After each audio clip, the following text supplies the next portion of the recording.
Z nami je Patricija Randl, finalistka 10. generacije iz pivovarne Laško Union. Patricija, živjo. Živjo, Tonja. Kaj počne tehnologinja v pivovarni Laško Union? Tvoj naziv se sliši kar zavidanja vreden. Ja, res je. Po moje velik del moške generacije in tudi ženske mi kar zavida tale naziv, ne. Jaz sem drugače specialist za razvoj novih proizvodov in sem vez med marketingom, prodajo in nabavo. Skrbim, da razvijem recept, neke nove inovacije, ga implementiram v proizvodnji in potem določim neke kakovostne parametre. Ko pa se seveda z inovacijami ne ukvarjam, skrbim pa za kvaliteto obstoječih proizvodov, ali jih izboljšujem, ali pa samo skrbim za boljše surovine. Kaj pa imaš pri svojem delu najraje? Sigurno so to neskončne degustacije piva in ugotavljanje novih okusov. Počasi vstopamo v en nov svet, rečemo, da se vračamo na nove tirnice. Kaj si ti vzela s sabo v tej izkušnji pandemije koronavirusa, poslovno ali pa osebno? Definitivno bi jaz rekla, da je to potrpežljivost.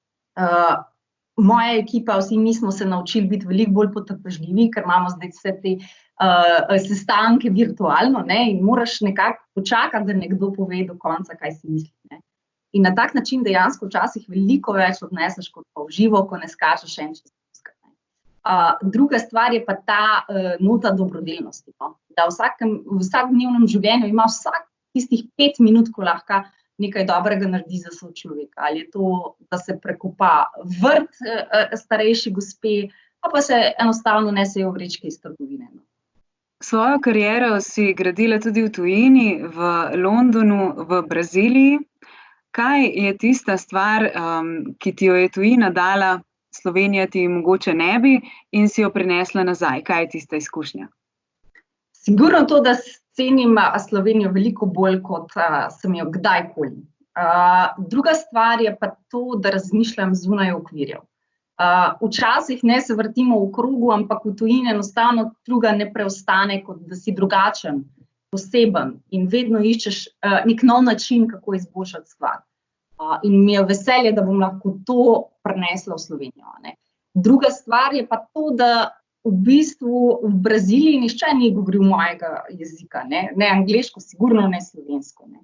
In da smo se kljub temu sporazumeli in res naredili projekt uspešen. Se mi zdi, da to je nekaj fantastično. Vsi, ki te poznamo, te v prostem času veliko povezujemo s kuhinjo in kulinariko. Od kje ta ljubezen? Ja, moja babica je bila izjemna in je izjemna kuharica, no, tako da jaz sem že pri 2 letih baje znala potico narediti. Potem se je pa to skozi leta razvijalo in nekako sem imela priložnost, da sem bila v restavraciji jaz vodja restauracije, no. In me je takrat lastnik Pope vzel pod okrilje in me naučil vse te trike italijanske kuhinje, no.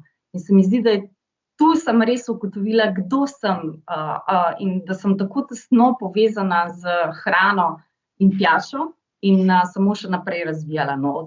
Kje bi v življenju rada pustila pečat? Pa kaj čutijo ljudje, ko se spomnejo name?